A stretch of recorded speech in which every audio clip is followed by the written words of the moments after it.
welcome to this edition of EMS Now Up Close. I am Eric Miskell with EMS Now, and I get to speak with David Schild, the Executive Director of the PCBAA again.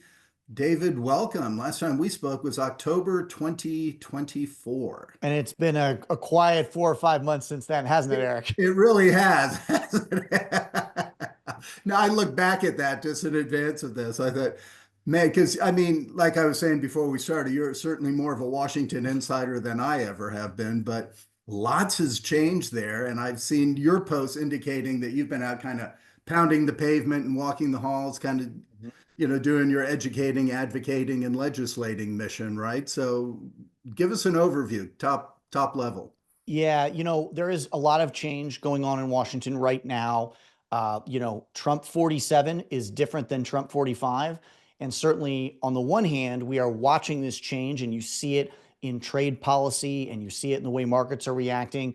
And we're pulsing our own members, as many electronics associations are, to see what the effect will be. And I think at this point, there's a lot of uncertainty. What we are sure about, however, is that manufacturing policy, specifically pro-American manufacturing policy, is still at the forefront.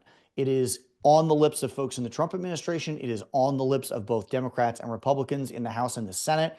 And as we start to fill out those seats in the administration, right, at places like OMB, the National Security Council, the Department of Defense, and the Department of Commerce, we anticipate that this will be an issue as it was during the Biden administration. Are strategies and tactics going to change? Sure.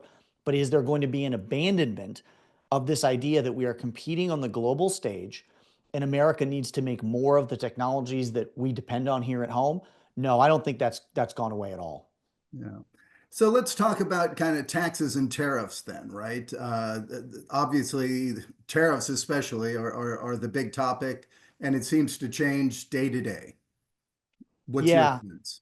Well, it's again, because there is so much fluidity around which tariffs are in place on which nations, it's very difficult to measure impact. But when I talk to our members, there is a sense of uncertainty, and there is very much a belief that if these sorts of economic tools are used selectively, that they can be beneficial for American manufacturing. But when they're used too broadly, it can make some of their products more competitive, but induce new costs for materials, for equipment that wouldn't otherwise be there, thus sort of blunting that competitive advantage. And so as these are changing hour to hour, I think at this point, Eric, it's very difficult. I know we and IPC have been trying to assess where we're going on this, but you wake up at 9 a.m. and policy may be very different by the close of business. So, of course, I'm watching the market with concern there and trying to talk to our members on a regular basis to say, what does this mean to you?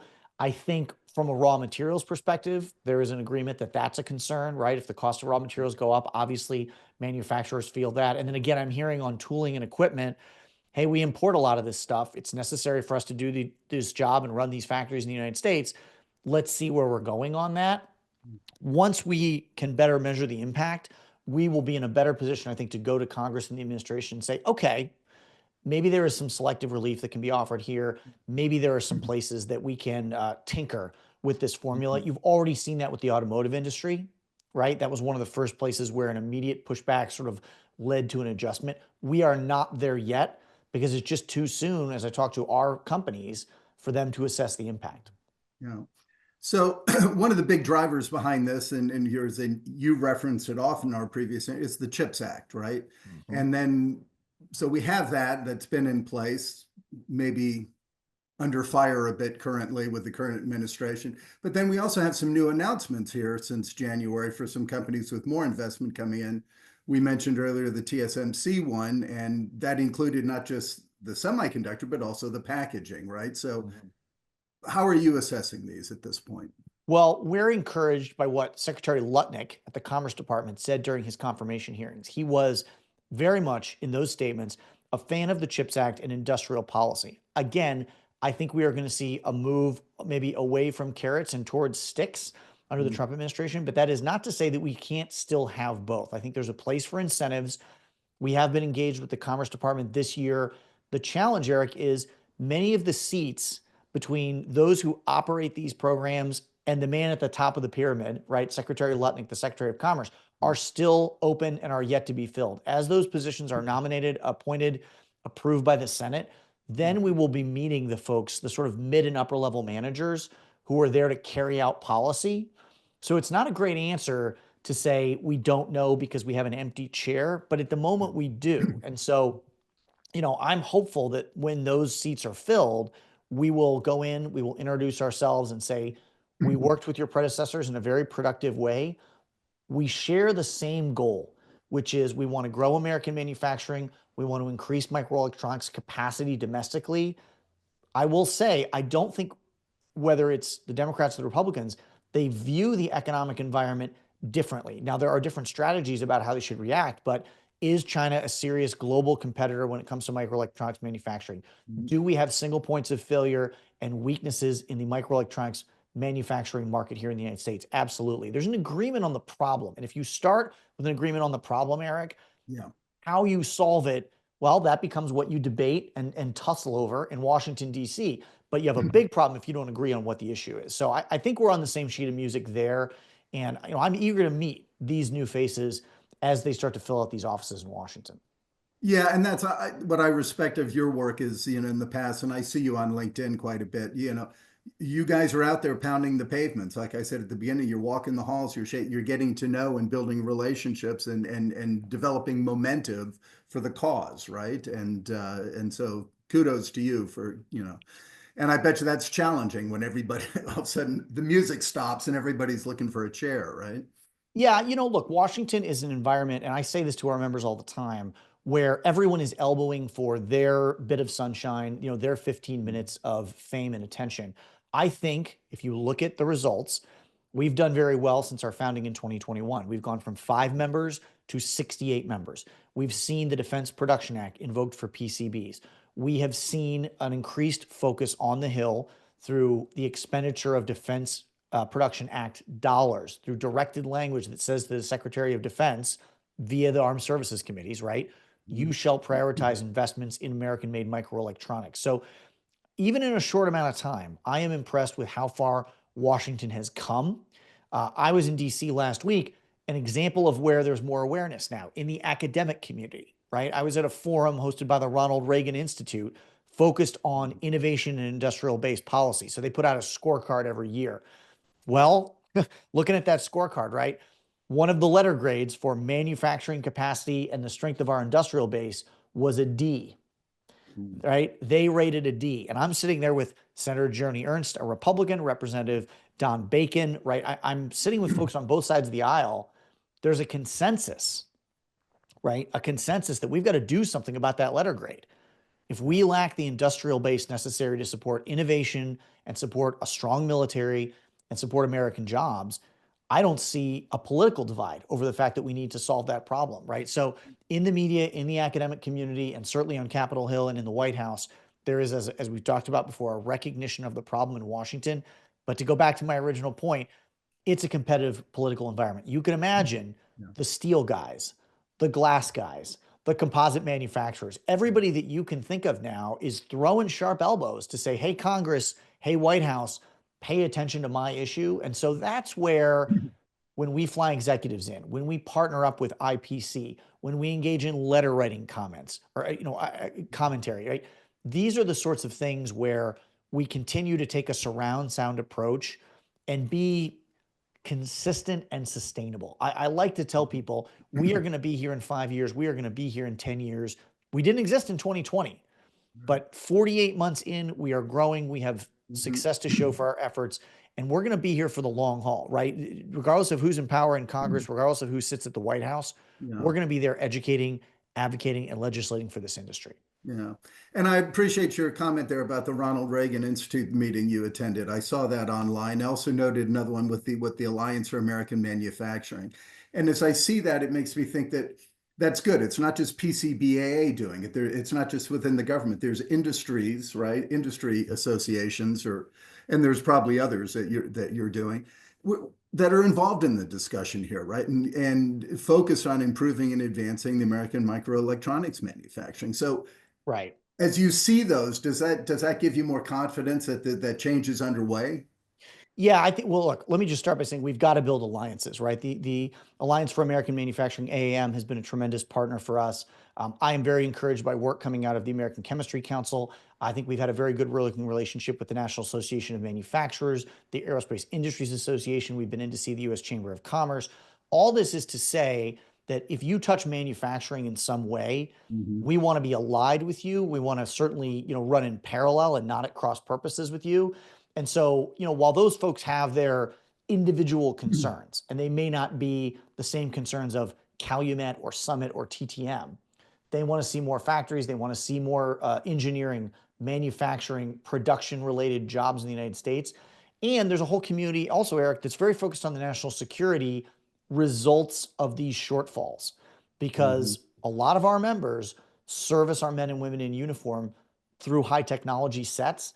And boy, oh boy, when you start talking about, hey, Denkai is going out of business, we are not going to make advanced copper foil in the United States anymore, that that works its way up through the supply chain and becomes a care about at the very top of the stack with our primes and our OEMs, right? So I think in Washington, we are allied with many groups that would say we've fallen off this cliff from 2,200 board shops to 143 today, right? We need to reverse that trend. There are economic and national security reasons to do it. So I'm very happy to see other people in the boat rowing with us. Hmm.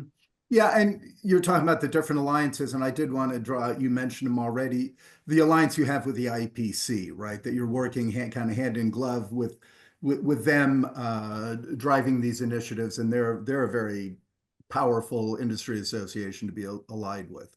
Absolutely. I can't say enough good things about the fact that IPC's government relations team and PCBAA continue to go in jointly to congressional offices and message on behalf of hundreds of companies that Mhm. this is a key care about. Of course, that's a global organization. They have many things that they're tackling, but their GR team in Washington has been a tremendous partner to us. Just last month, we jointly brought a dozen different CEOs to Washington and went to the Hill for a full day of briefings on the importance of our 25% tax credit that we're pushing Mhm. for. The idea that this would create both a defense and commercial demand side signal. That's so critical. We Right. can't just have direct investment. We have to have a customer base. And as you and I have talked about before, and I think this resonates especially in a Republican controlled Congress, Eric, when the demand side signal shows up, that's when private money, that's when private investment shows up. There are so many things you can say about the CHIPS Act, but I think one Mhm. of the most positive is that the $52 billion invested by the federal government was matched and continues to be growingly matched by more than $462 billion in private money. That is happening because there is a market for chips made in Arizona, Ohio, New York, Texas, California.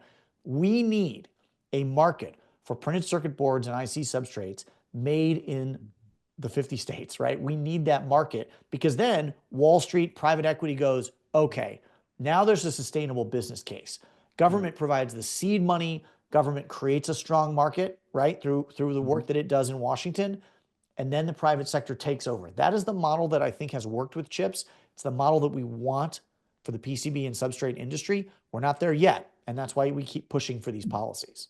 Yeah.